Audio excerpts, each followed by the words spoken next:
So 5 o'clock, so we'll get started. Let me get my microphone set up. My name is Joe Wickland. I'm the communications director for the city of Hermantown. You'll meet David Bolf, our city engineer, and Trish Kriego, who's our infrastructure director, as folks on this project as we go forward. But primarily today, it's me and David. So this is our second public information meeting regarding the Hermantown Road project that we expect to do in 2024. Oftentimes, this is the kind of the least attended or least changed meeting from the first one, because we're going to cover, for those of you who are at the first one, we're going to cover some significant ground that we covered the first time, the history of these projects, where assessments come from, those types of pieces. The part that's new and extremely helpful tonight, David will dive into what we call the 30% design piece, which will start to outline some of the nuts and bolts of how this road will be designed and some of those pieces. David mentioned to some folks, obviously, before we officially started a minute ago, that we definitely welcome questions back and forth. I'll do my very, very best to repeat them here into the microphone so folks online and in the audience know what questions being asked. We aren't in a hurry tonight, but we also don't expect it to take too long to cover everything. If you do have a project type question while we're going, please raise a hand, interrupt, we'll get going. If you have a question that's really specific to your property about how this project will interact with that, we'll save those for one-on-one time at the end. Sound good? So a little history, and you'll see we talk about this slide quite a bit. This kind of gives us the calendar of events in relationship to the Hermantown Road project. And as you can see, we're now into our second public meeting about this. And maybe most importantly, you can kind of see in white on the second line and the third line on where we're headed. This will culminate in a significant construction project on your road in 2024, and some of the assessments that we'll talk about that don't come into play until the very end of that project. Some background on why roads in Hermantown. So we've done, I was hired in 2019 and to kind of draw a circle around a lot of where Hermantown is at in terms of its growth and trajectory as a city. We had finally reached a kind of a stage coming out of adolescence as a city where we were kind of honing in on different things that we could do that's necessitated kind of year over year planning versus, kind of one at a time. And so part of that is how can we plan projects across multi-year spectrums and budgets, and also how do we target kind of big ticket items to be able to make those changes. So we passed a financial management plan quite a while back that had kind of dovetailed in with some of the work David did on basically grading out our roads, which were our worst roads and which were our best roads. I joked with one resident earlier today who came in and couldn't be here tonight that in some ways your stretch of road that we're doing is like the last worst set of roads. Everything else that we'll work on were pretty bad roads, but when we talk about Hermantown Road, Uggstead Road, Levake Junction, Portland, Carlson, Alexander, the first kind of 4 or 5 years of these road projects, you could have a pretty good debate about who had the worst roads, and those would be kind of the roads that would win that argument. After this, a lot of the roads are ones that are in that next level that were coming up for us after your guys' project. Our community survey about your satisfaction with an array of projects is actually open right now, so folks can certainly hop on that. But I can tell you on preliminary data again this year, the two things that will come up as our biggest opportunities to improve in our community is the creation of like gathering space around parks and outdoor recreation, and kind of leaning into that opportunity and resource in our community. And that'll be the second most important thing to residents that we could do better on. And the first will be roads. So that's part of where the focus on this types of improvement came from a few years back. David, I'll let you jump in and talk about, kind of how our roads graded out when we first looked at this. Okay. Yeah, my name is David Ball. I'm the city engineer. And as Joe said, back in 2015, myself and Public Works Director, we drove and reviewed and ranked each road in the city.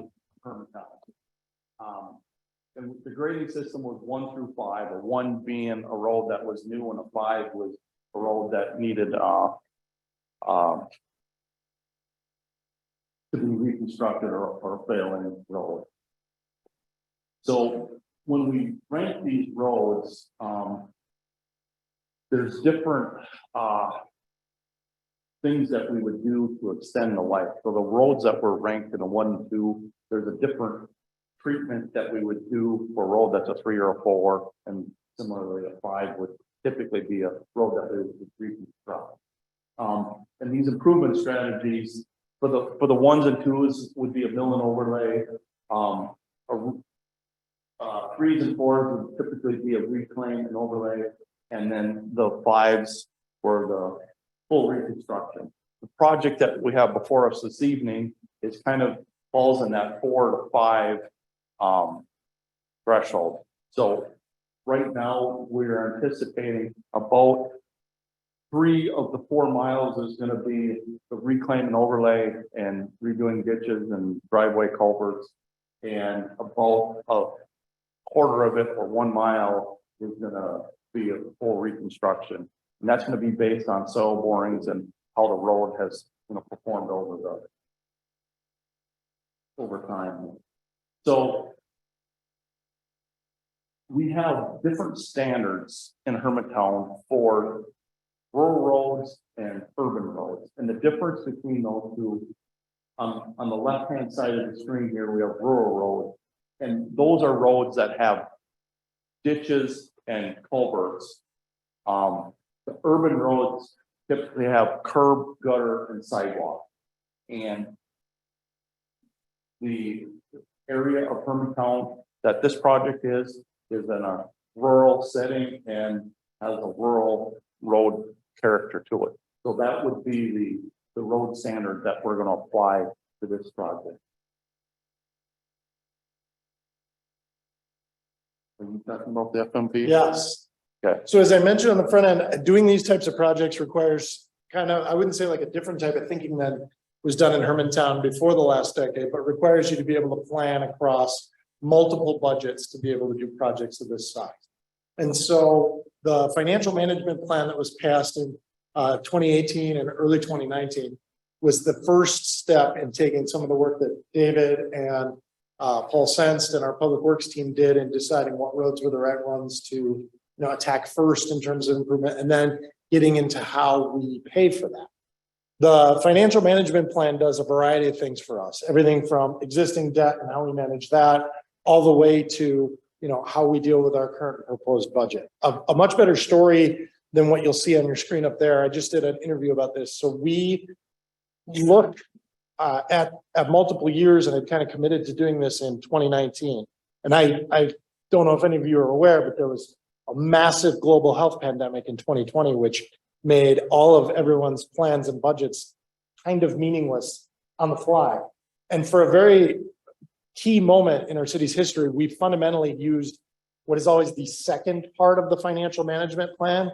Built in is flexibility to deal with like really the unforeseen pieces. So we got to kind of test and stress test our financial management plan for the unforeseen parts and had a lot of success moving through that. So now, as we kind of are on the backside of that experience, we can kind of reset and say, all right, we know that these plans that we've built have a lot of elasticity and a lot of ability for us to work on the fly. Can we get back to kind of multi-year planning in a more predictable environment? So those types of pieces have really served us as we worked across not only multiple years, but this huge unexpected occurrence in how we could make budgets work and not massively make changes to people's property taxes or limit services or even stop road construction during the pandemic. There's a key piece for clarity in terms of what types of money can and can't go to road construction projects. And again, this is a slide that we go through, whether it's the first meeting, second meeting, or 100th meeting with a group. But road assessments, which we'll talk about in a little bit, on the screen a little bit ago, where David talked about the fundamental changes to the roads that we'll make. Those, it has to cross that threshold for assessments to be available to the property owner. There has to be a fundamental change to the road that'll bring greater value to their home. And so that's already been tested by these pieces. So personal assessments of the property owners are a way we can fund these types of projects. The general tax levy, which is also used in this. So Well, individual owners who are in this room will be impacted with the assessment. 100% of Hermantown will actually contribute to making Hermantown Road a better road. So there's definitely a we're all in this together piece across the city. Municipal state aid is a funding mechanism that's available for specific roads that are eligible for that in Hermantown. Is that a factor on this project, David? No, it's not, but it is on our website right now, for example. So different roads meet that mark. Local government aid. This is an exciting slide. I debated updating this today or not, and I left it not updated because at this moment, we don't receive local government aid, and that's been true for many, many years. On January 2 or January sometime in 2024, that will change. So thanks to the work of a lot of dedicated staff members, elected officials across multiple eras, Gloria is a factor in this, our new counselors have jumped right on. Previous elected officials like Tom Bach and Mary Murphy, current elected officials and Grant Hauschild and Natalie Zalesnikar have opened up the opportunity for local government aid to come back to Herman. So that adds another level to this in terms of funding. That's new enough at this point that we haven't applied it to your project because, again, it'll be brand new for us in 2024. But that's going to change the slide and change the trajectory of that. In a moment, I'll talk about individual assessments, but even when local government aid factors in, so that you know the assessment amount of $9,750, more to come on that, is likely to stay the same. And that reason for that is that does not, as you've noted in the first part, it does not impact, that amount doesn't cover the full cost of the project. So you're not paying for Hermantown Road to be fixed. You're paying for a fraction of it. That $9,750 amount has been the same across multiple years projects. So your particular stretch of road is more expensive than other roads we've built and has less folks on it. But you'll pay the same assessment as more dense roads where we could do something different in terms of like Duluth doing it by square footage. We've done it as everybody benefits from all our roads. So let's get that squared away. Sales tax. We have some changes right now in the community around sales tax in terms of the Wellness Center, City Hall, and the 3 new initiatives on the Community Recreation Initiative. Those are things that sales tax can be used for. Sales tax cannot be used for construction of roads. The water utility fund, there'll be some water system upgrades as part of a lot of work we're doing all around the city at different times, but unless there's water system upgrades in this project, that won't factor in. Stormwater utility fund, some of the project will be funded here because we're doing different efforts in ditches and culverts and this, that particular funding will be a part of this equation. Again, anytime we do sanitary sewer, we actually have most people don't even think about having a streetlight utility. We actually do, but those funds won't factor into this. Joe, I would just like to add that of the funding sources that we have available to fund a project, the only 3 that are available as an option on this project are the road assessment, the general tax levy, and the stormwater utility fund. The other funding sources are not applicable to this project. So if we start getting LGA funds, they won't affect how much we pay, but they will affect some money that comes from somewhere else. What fund is that they could? Yeah, so the question is when, not even if, that's the exciting part. When we start getting LGA funds, how will they be applied to these types of projects? And the short answer is to be determined by our elected officials and staff. For the most part, I'll give you a little preview. The most part of what we're looking at using the LGA money for currently, and the biggest citywide impact that we think we can get for it is in developing our new public safety department and fire department, as the volunteer piece really has proven not to be able to serve a community our size, our age, and with our needs. And then the LGA, that number, the amount we get varies a little bit each year. So we want to be able to see, is the state willing, because obviously there was some important political capital paid or used to be able to make this happen in Hermantown. Is the state willing to keep that number fairly consistent as our needs, even rise over time? And then what can we then for lack of a term, count on that money to do so that we can put it in places where it makes the biggest difference. In a world where we do apply that, and I'm speaking in the hypothetical here, but this is the way that we look at these types of things. If we were able to apply LGA next year to this project, which we do not plan to do, that would just change David saying we have a fourth funding mechanism within that. The amounts and stuff might vary, but again, it still wouldn't change. The heart of what people talk about in their experience is usually that percent. Did we answer? Would the city ever get reimbursed when they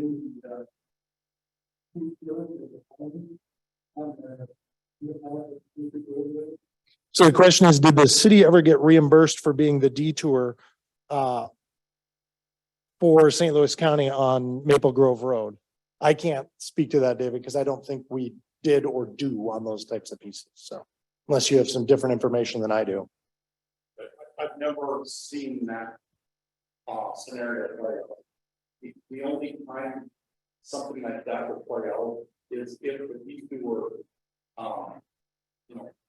damaging the road and we had, proof of that, and I've just never seen it play out like that.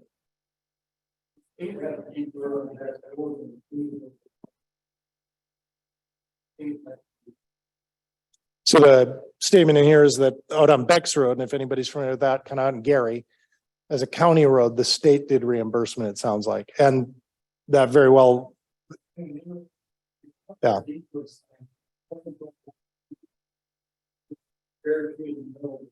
Yeah. Yeah. No. So the short answer to the question is no reimbursement from the county side or the state side that we've experienced on the city side. The slide you see in front of you, this is oftentimes what most people ask questions about, so we'll dive into it. Again, that assessment total of $9,750 is the plan for each parcel owner.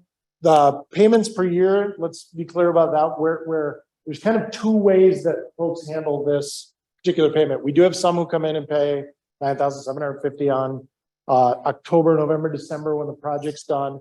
We open up a window for folks who want to pay that $9,750 amount and then it's done. Other folks, most other folks, choose to have it roll onto their property taxes where it's included as part of their property taxes. At this point, we can do that over 15 years at an interest rate of 5.5%. So the breakdown, and I might be a penny or two off on either side, but this is a pretty useful number. You'll see a $971.35 increase to your property taxes coming through the county if you roll the assessment onto your property taxes.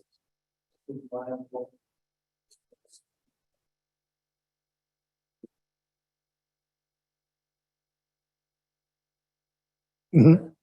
So the question is, hey, what if I sell my house either? Well, I'm going to answer it two ways, both now or during the assessment. In most cases, the city and county steer clear of that, and it's just part of the sale. So it doesn't necessarily roll to the new owner. It gets knocked out at that point.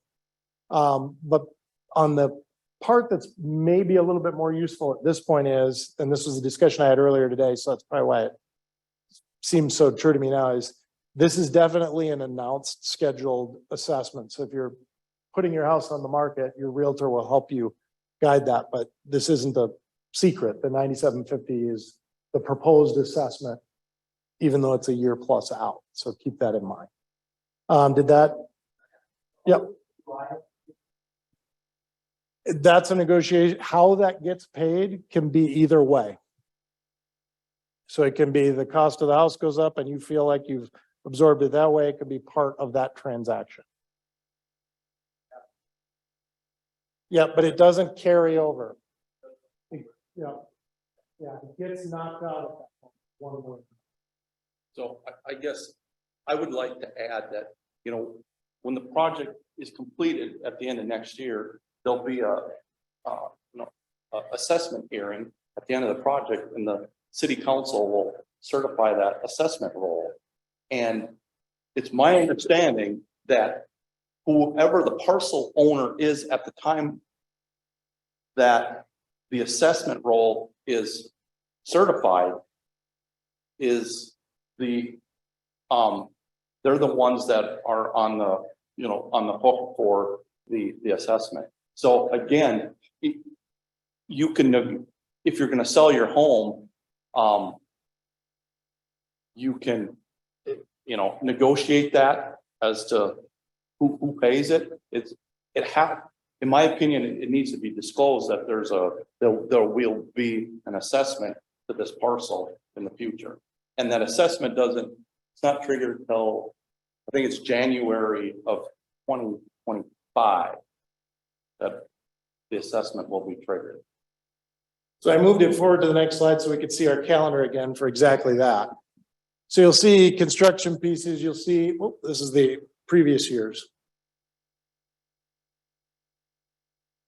You can see kind of the upcoming calendar of events, but the part we're talking about now is really the second to the last piece on the bottom. October and November of 2024, we'll have public hearings on individual property owner assessments.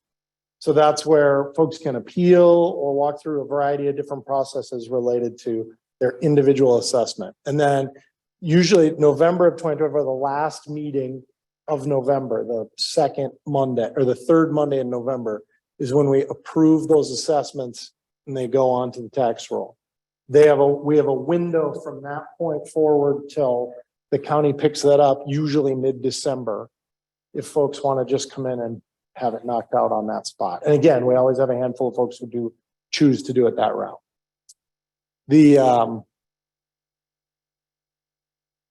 But you won't experience any kind of those assessment dollars or anything like that during the project until it's completed.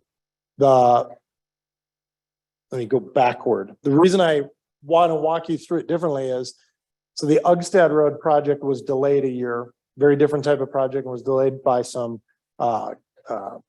pieces that we needed from the state to approve that. So we held all of these types of meetings with them in 2021 for a 2022 project that got delayed till 23. They still haven't had their assessment. That'll still be at the end of the project. We don't expect any delays, obviously, on the Hermantown Road project, but I want to reiterate that the assessment won't happen until the project is completed. Question about it. So when you say in that second to last, that individual property owner assessment, Mhm. you are talking specifically of the $9,750. Yes, that October, November of 2024, that's what we're talking about, the $9,750. I'd like to just add one more thing, that $9,750 is a fixed amount. If the project is over budget, the assessment does not change. That's a fixed amount. It's a fixed amount. A project under budget? Has that ever happened? Question in the back. Oh, I should repeat that for folks online. The question was, if there's overages on the cost of the project, if it runs over budget, the assessment of $9,750 stays the same regardless. So. This is completed online. Yes, that's January of 2025. Yep. okay. So usually tax days. Yep. That's where you'd see your first payment happen. Yep. So the question was, when would it hit the tax rolls? And I said January 25, but for most folks, obviously they're getting their tax payment in April or May, and that's when you'd see it. Yep. Yep. If you take 15 years at 5.5%, we'll pay approximately $5,000 more than 90%. Yes. So the point raised in the back, which is totally valid because it's a math problem, is if you do take that route and don't pay it off early, and you take the $9,750 and amortize it out over 15 years at 5.5%, you pay, it's like 14.9 or 15. It ends up being about $5,000 extra dollars in interest to be able to space that out. It can be paid off in parts in the middle, not necessarily chunks, but all at once, but that's with the counting on your taxes. So we're kind of not in the equation at that point in terms of how that gets paid. So I'm going to turn it over to David and talk more nuts and bolts, like getting into the construction piece, into obviously the areas and pieces that impact, or talk about the 30% completion that he's at. We probably should have started with this slide and make sure you're in the right room, but this is a map of our project. We have 3 miles of Hermantown Road.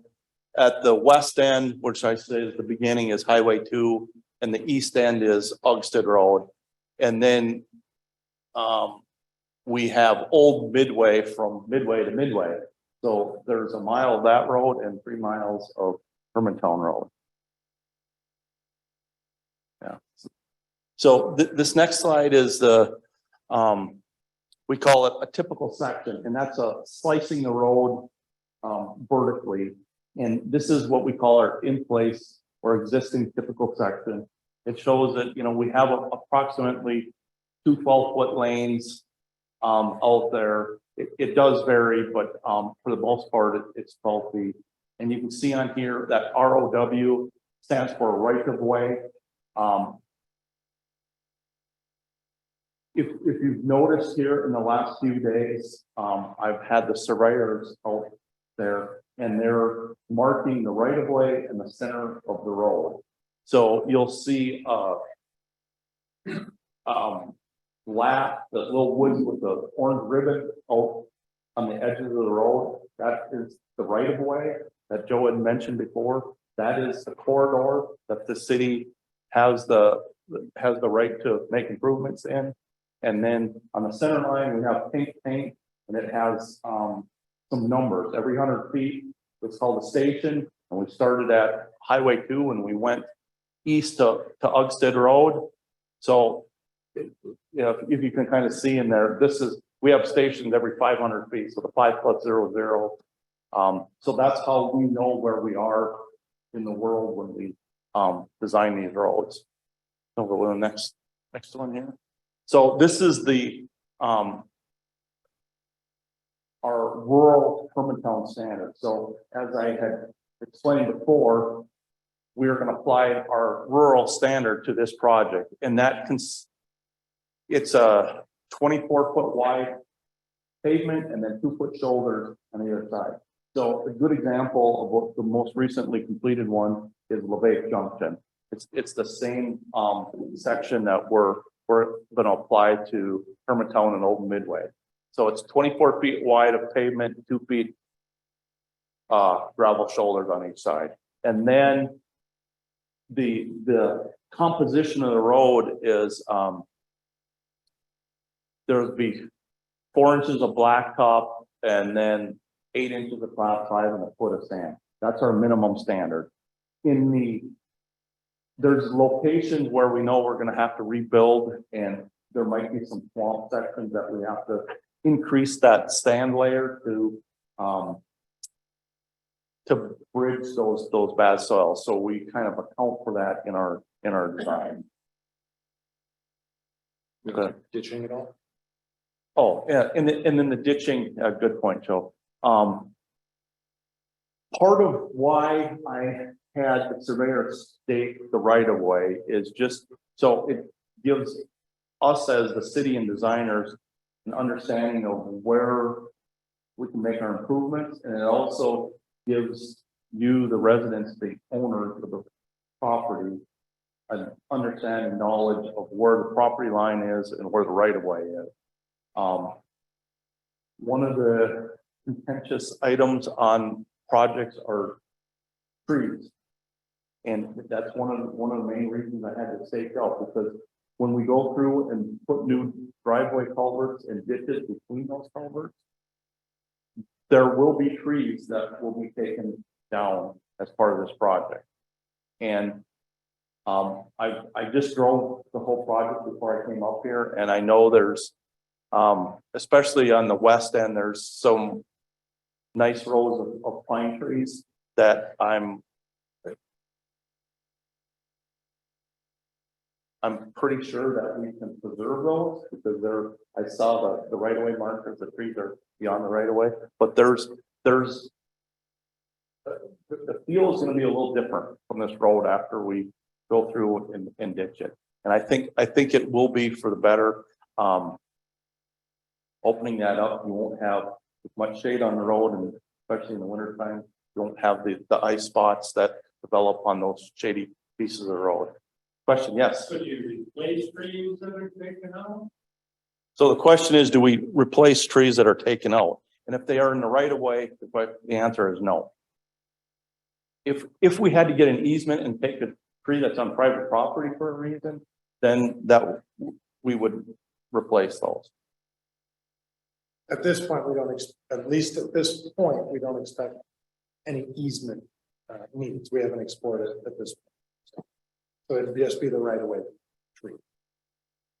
Question. The trees in my front yard are right at that stake. Stakes about 26 feet from the center line of the road. 33 feet. 33 feet. The center of the road? Yep. So, No, I mean, that's what the stake is right now. so Anyway, question is, you see yourself going all the way to that stake? that's the good, My the, trees are probably 6-8 feet back from that ditch right now. the question is about preserving trees that are close to the right of way line. So the answer to that is we're at the 30% plants. The next is the 30 to 90% plant production. That's where we get into the meat and potatoes of the plant.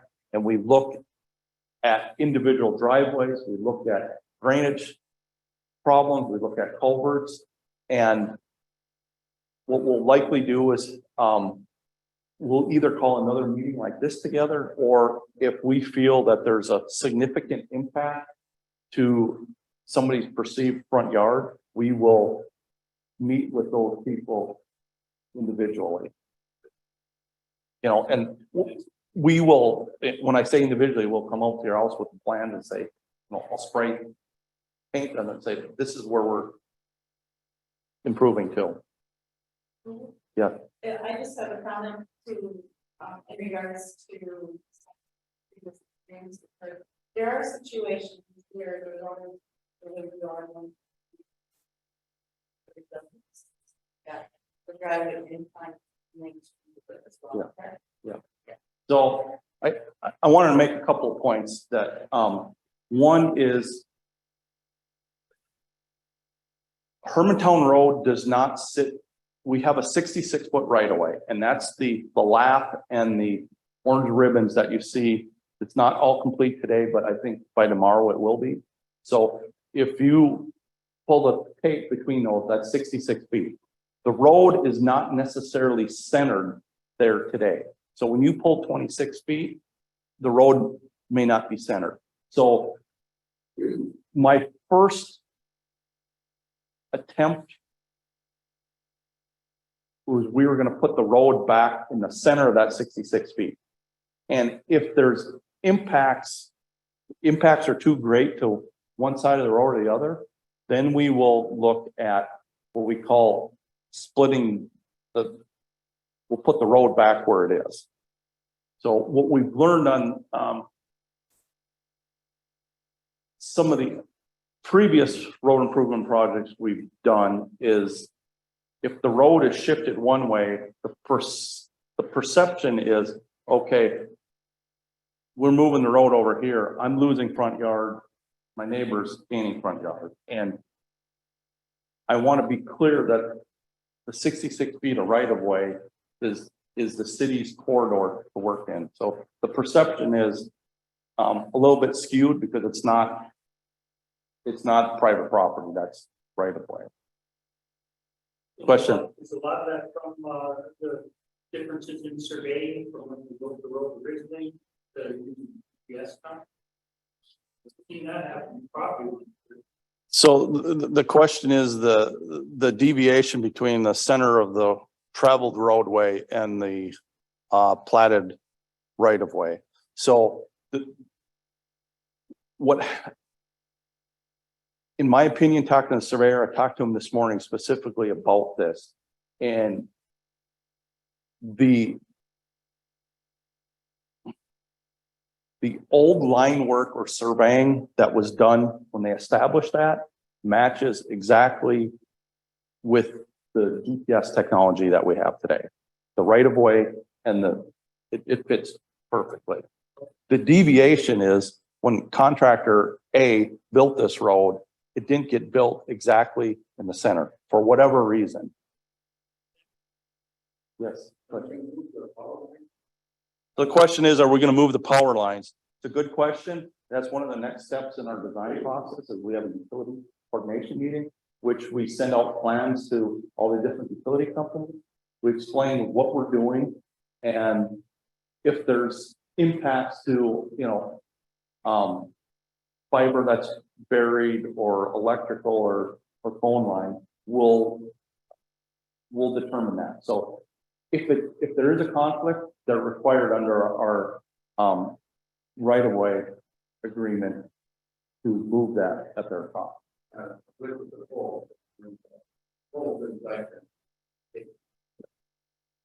So if it's not in the way of building the road, we're not gonna move. I don't like telling utility companies to move it unless it's absolutely necessary. Question here. One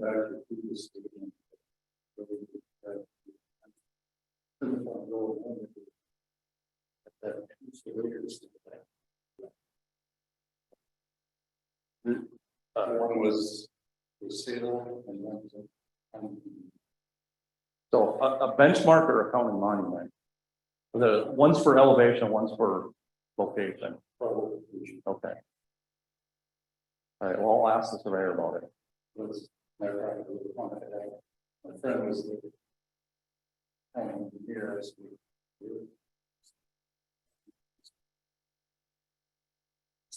So are you at the intersection then? No, Okay. Yeah, I'm not a surveyor, but I'll ask. our surveyor. and there's two.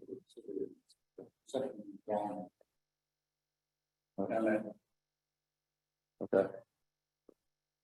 We'll look into it. I'm sure it's fine. So. There's always, so the question for folks online or the debate was a benchmark that may or may not be in the right place. And there's always, from my perspective, and I'm less surveyor than David, who's not a surveyor, it's always there's always going to be some fascinating history to all of these roads, especially, with all of the ways that property's been divided up in it. And that's part of what we'll learn during this process too. Look at where the property line. Can't see the. Okay. Road. We'll look into it. One of the other questions also that usually comes up is what is included, like, what do I get as part of this? And David mentioned, if you want to go through the list of driveway, culverts, new mailboxes. Fire number. Yeah. Fire number. Yeah. Is there anything else that I didn't cover? So new driveway, culverts, mailbox, fire number. If you're passionate about your mailbox that you currently have, which clearly at least one resident is, we work with you to make sure when it comes out, it can go back in. You don't have to have the city's mailbox, but it may be where the city tells you it's going to be.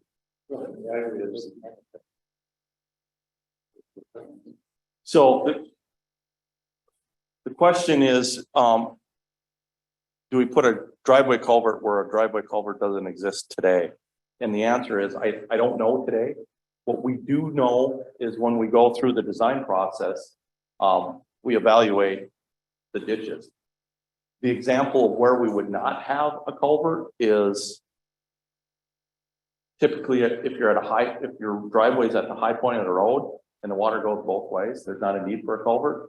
If your driveway goes way down and the culvert needs to be 100 feet into your property, we're not going to replace it. So those are scenarios that we would not put a driveway culvert in part of the project. Another question? Yes. All the culverts are gonna be replaced. Yes. I don't know. With that. We're not gonna take it. Yes, maybe. Only Right? one answer. Are you taking them out?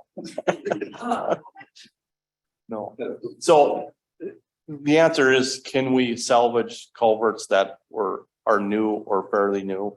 And the answer is, if we know we can, direct the contractor, there is no reimbursement if monetarily. So the only thing that we could do is, if the culvert is salvageable, we would leave it at the end of your driveway and you can do what. Yeah. I'm getting really close to this project. Yeah. So, Yep, I know. I talked to you in the field last. Are they guaranteed that maybe once they, they, once they, later, something happens to them? So obviously, there's so many items today that are not the thirties that we used to be. And if they.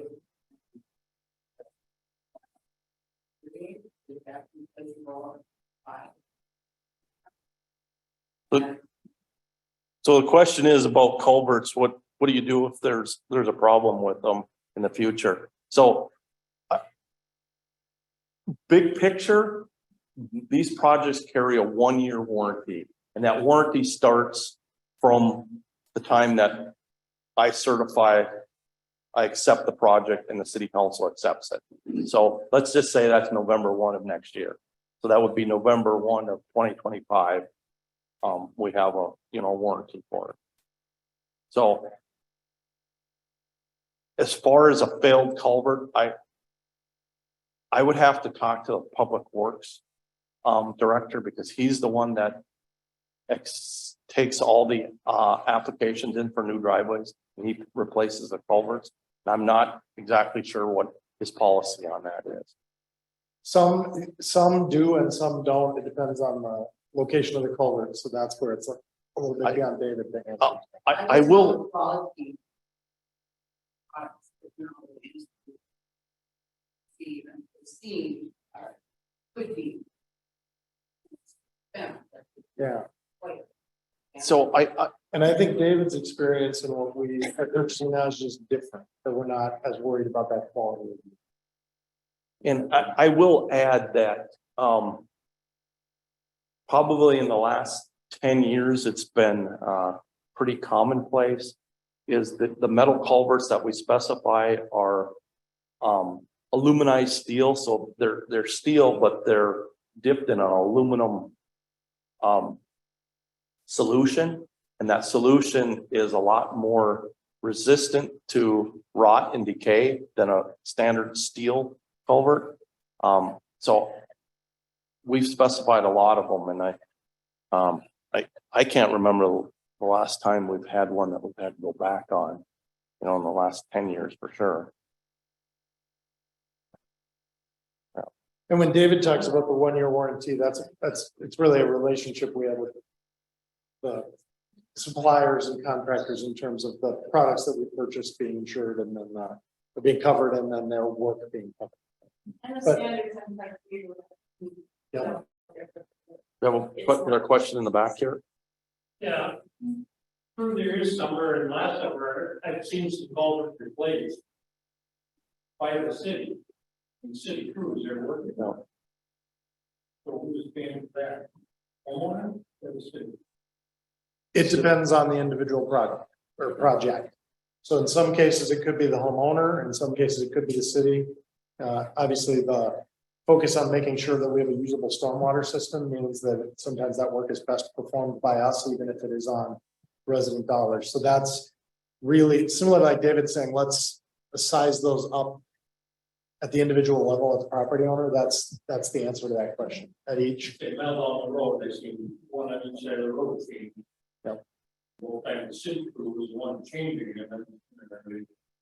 Those are, again, my role as city engineer, I don't get into the maintenance a lot. That's more on the public works side of things. But I would venture to guess that there was a failure and the culvert had to be replaced immediately. Even though we have a road improvement project coming, we're not going out there replacing them just to replace them. That when we know we have a project. coming forward. Culvert replaced with the same length as what you're pulling out. I've got a very wide culvert because I have to get rod trucks in to get fire with it. I would say as a overall, the driveway culverts will likely be longer than what you have there today. How long will it be? What's that? How long will it be? They'll all be different lengths. And I say that because the driveway culverts are based on the width of your driveway. So our standard, our minimum standard for a driveway in Hermantown is 12 feet wide. So if you can envision the top of it's 12 feet wide, and they're typically 3 feet deep. And we have a slope that's 3 to 1. So 3 feet down, 9 feet over. 9 and 9 is 18, 18 and 12 is 30. So I would expect the shortest culvert to be 30 feet. And if you have a 20-foot driveway, it's going to be another 8 feet wider. So every driveway will be 12 feet at the right of way. So if you have an 8-foot driveway that comes out to the road, we're going to put a 12-foot in, and then it'll taper to 8 feet at the right of way. We have 20-foot driveway to replace it. Yes. In regards to culvert, not driveway wise, but I know the culvert on the end of the window. Driveway there. It's been replaced more than once, but like it's not deep enough and they get run over and flatten out every year or two. So, So you're gonna fix that? so let me say this, all the driveway culverts that we're going to put in are the corrugated metal pipes. Any pipe that crosses the road, we call a centerline culvert, and those will all be concrete. Not current. No. And we put those in and then we tie, there's concrete ties. So the pipe comes in 8-foot sections, and then there's big steel bands that hold it all together. So it doesn't do this, it keeps it straight. So the one at you're saying at the south end of Lindahl. So that conveys water parallel to, Well, especially spring runoff, but then the angels that comes down across the bank, it will run down this side of the road. And then it'll flood and it washes over the road. And it just build it in one. Yeah, something like that, it was all washed out, and it was all back. Okay. Say, it seems like every couple of years, somebody's got in the corner and they're flat, another again. so we will be replacing that as part of this project. But we'll take a closer look at it. Yeah. Okay. One thing we haven't mentioned yet tonight is we also have a parallel project with this, and that's the bridge near Five Corners. Five Corners Road. The city has hired LHB, another consultant in town. They have a robust bridge department, and we hired them to design us a new bridge. So that bridge is going to be constructed during the same time that we are doing our roadway project. So we're anticipating, a hard road closure on Hermantown Road. So you'll be able to come from Ugsted up just short of Five Corners, and then you'll be able to come from Five Corners or Midway Road, but there will be a hard closure there. Yeah. Yep. And no dukes of hazards, no No. jumps on this project. Maybe we've had that happen recently on other projects, but But the nice part is that 500 go on one side, where the middle of that. yeah, so there'll be, so you had a question in the back. On the culverts. Some of us have come to the end, we have the rocks. Built on them, the whole last 500 driveway from going all into it. We have to pull rocks, or are they gonna pull them and replace them? Good question. So the question is, and we can extend this not only to the rocks around your culverts, but any kind of landscaping resident additives to part of the project. How have we dealt with those, David? So good question. So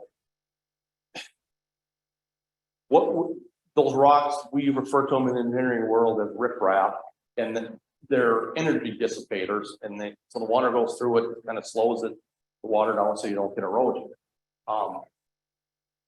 I think what you're asking is you have rocks around the outside of the culvert, the whole driveway.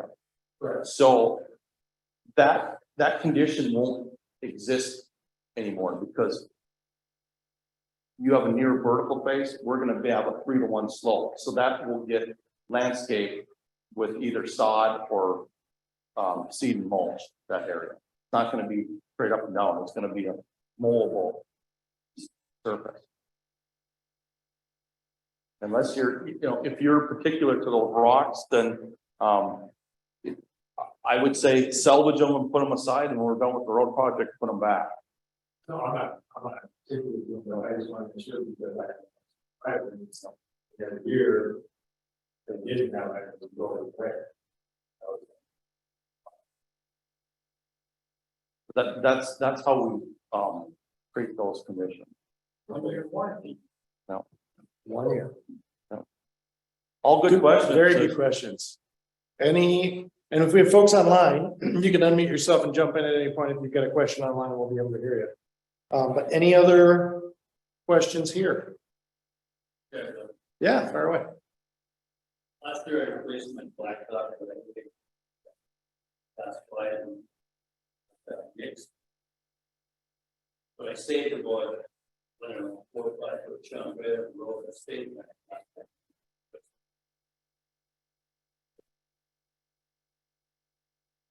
The question is, and we can answer this so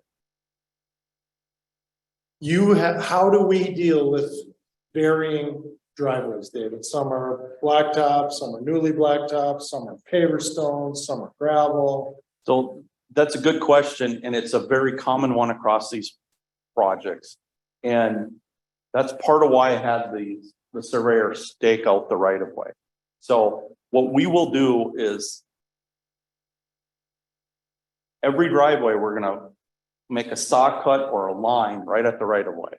Whether you have decorative pavers, concrete, bituminous, class 5, limestone, bluestone, we restore it to what you had to the right of way. And we don't have the, we're not going down the right of way. So that's, unless we had to make a grade improvement and we need to get an easement, that would be the only time we had 2 of those on LeBake Junction where we had to go 30 feet back to do that. That answer your question? No. No? We'll give you back what you got. The right of way, Yeah. half of it's gravel, half of it's saving the 5 feet. What's your driveway? I mean, What's the driveway from the right of way to the garage? Is it gravel? from the edge of the, like, I've done blacktop from the road Yeah. in about 5 feet. And then it's gravel. Okay. So that's what we would put back. Blacktop, Yeah. 5 feet. 5 feet of it? Yeah. Okay. That will go right away. Yes. So I would home, but I have to put in the groceries. That's why I'm asking, don't really write all of it. Great question. So the question is, hey, I want to get out of my driveway all the time. How do I know when I can and can't, right? What is the schedule? So on the high level piece, like we're doing right now, next step, we'll have weekly meetings on site somewhere in the project that we'll fill you in on. And that's the best way to know, like, hey, the week ahead looks like this. All right, if there's any kind of changes that require us to communicate en masse with folks, then we'll do that through placards on the doors, letters. You'll see me run around the neighborhood, the contractor run around delivering them. If it's at the individual level, you know, on a certain particular day, or if a schedule change, like, we ask you not to spend a lot of time talking to contractors so that they can do their work. So running it a lot for me and David and Trish and folks like that. But if it's, hey, I need to get out right now and a piece of equipment is right at the end of my driveway, then we say, yeah, communicate, so our contractors understand that. Folks will have to have access to them. I will add that of the road and project improvement projects that we've done and the ones after this, in my opinion, it's going to be the least impactful to you, the resident. And I say that because we don't have any utilities. We have no storm sewer we're doing. We have no water main. We have no sanitary sewer. We don't have 8 to 10 foot deep trenches going across the road. Most of this is surface work, and I'm anticipating that you're going to have very good access to your driveways on a regular basis. There will be times where you won't get there, and you will know. We will notify you of that. And as to expand on what Joe said, we have weekly construction meetings, and we take minutes, and those minutes are posted on our website, so you can see the progress and you can see the schedule for the next week.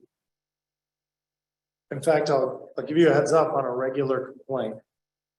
Those public meetings are 100% likely to be at 9 a.m., which is not particularly convenient for anybody except for people whose time needs to be spent building roads so that we can get them on track for that. So that's where it's really important to, if you have a question, to stay in touch with David or I, or to take a look at those notes. We'll always really promptly get them up. The contractor develops them after our meetings, so there can be a little delay on their end.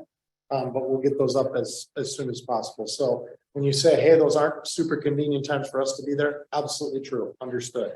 But for the benefit of the entire project, we want to keep those folks moving, and we'll get you the notes as soon as easily as possible. Yes. We're gonna put any grass over there. Yes. We where there's culverts crossing the center of the road, we plan to replace all of those. I've been notified that there's one that we may need to add, and I don't know if that individual is.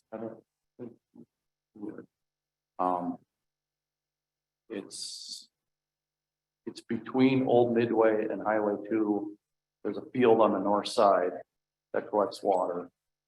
I don't remember. What's that? I haven't knocked anybody. But no, somebody brought it up at our last meeting. So it's something that's on my radar. So the question was center line culverts that cross the road. Are those going to be replaced? And yep, 100% of those will be replaced. And there may be a situation where we add one that isn't there as David works for the project. Really good question as well. Right here, yes. When you come in, you move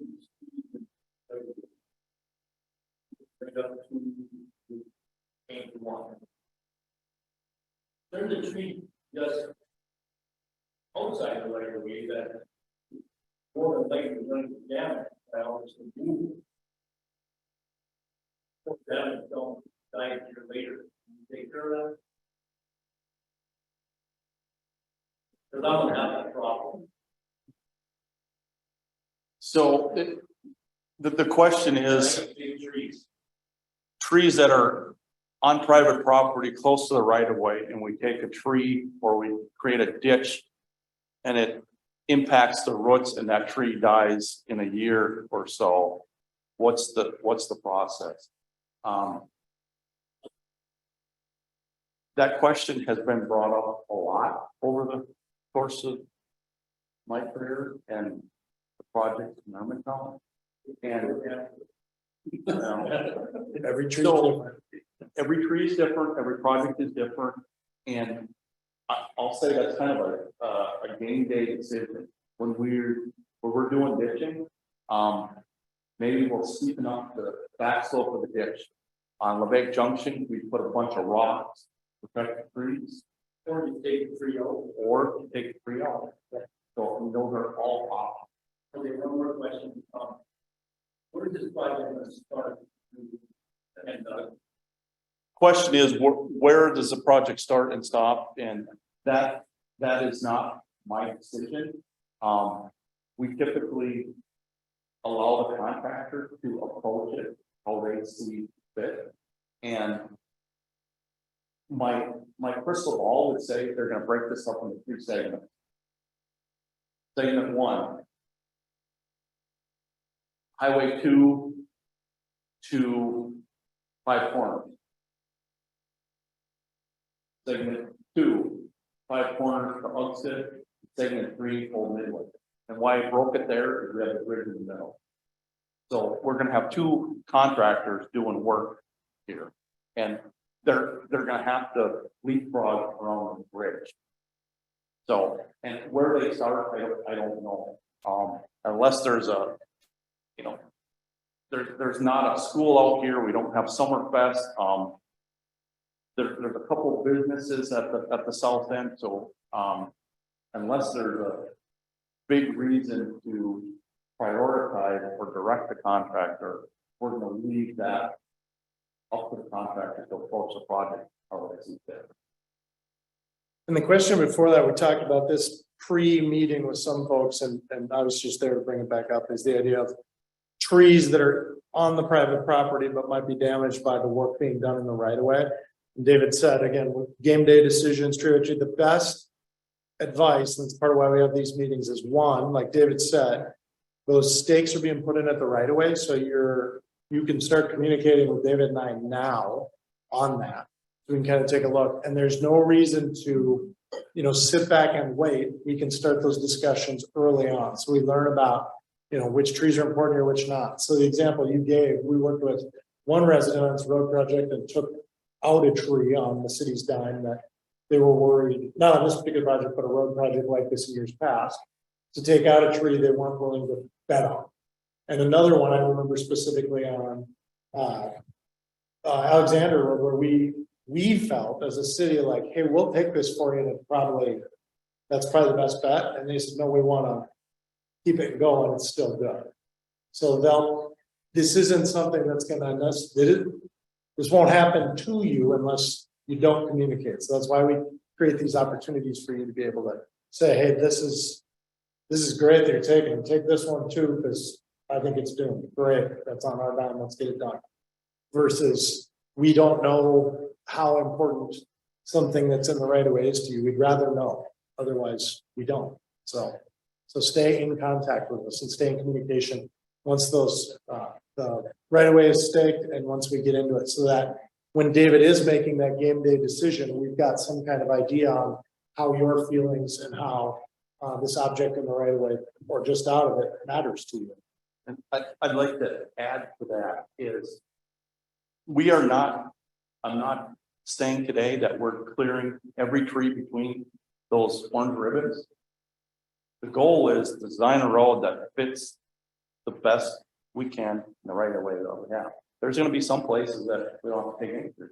There's going to be some places that, because of the, in particular, I'm thinking on the west end, just this side of Highway 2, there's, it's a steep hill and there's steep ditches, and we are not going to, our rural typical section, we're not going to get there because we don't have enough right of way.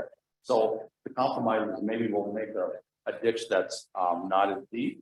Maybe the back slope and the inslope will be steeper than the 3-to-1.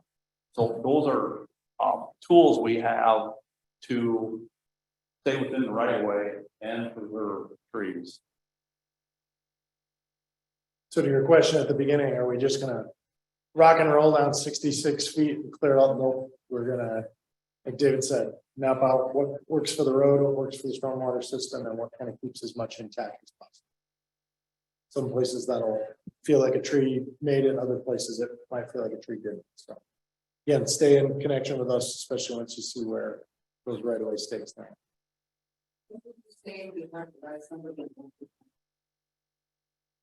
let's say July of 2024. So that'll definitely be, mailboxes are a So, steaming hot topic once projects start. So So- we'll communicate, they'll be talked about regularly in the public meeting. so let me expand on what Joe said.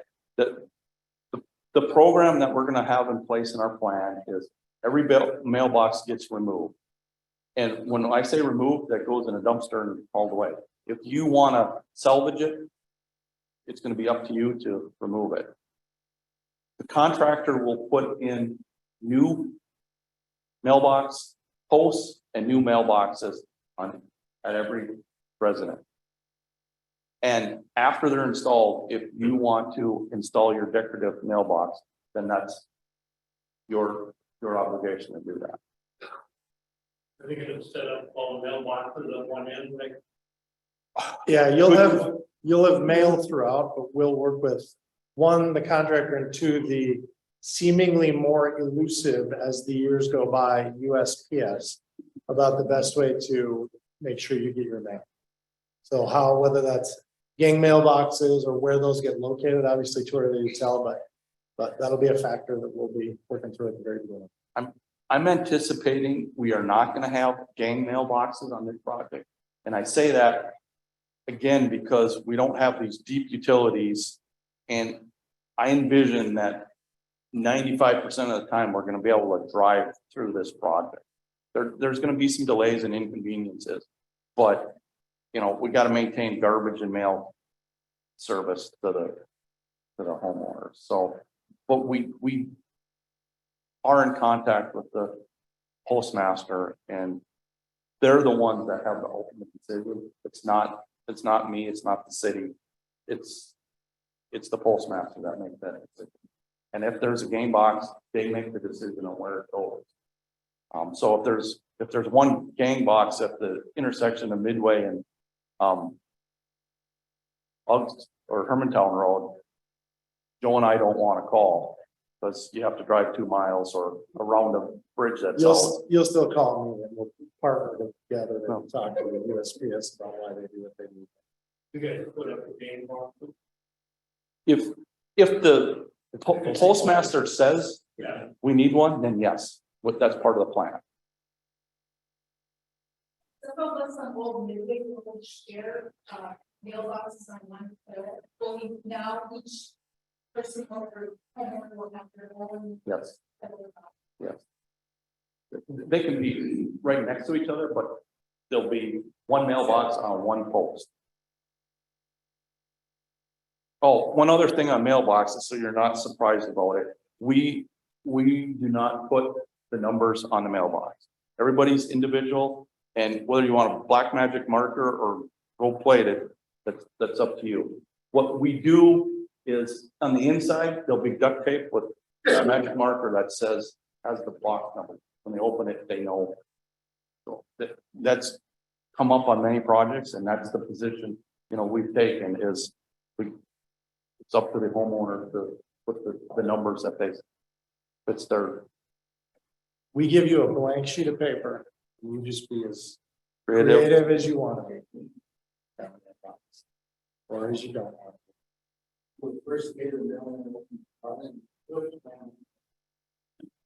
You do that now. Well, so one thing that largely doesn't exist or is not very apparent are the fire numbers. So everybody gets the new blue 2-sided fire number that has a flag that points towards the house. So that will be very apparent for both first responders and the mail carriers. You'll have a nice fire number so they can see where you're at. And we'll put those in the location and the direction they are supposed to go. And appreciate you don't have to make a personal change to that location and the direction. We've put them in there where they're supposed to be and how they're supposed to be. Might be different than where your current one is, and most likely different than where your current one is facing, right? We'll get that right. We'll put them in right.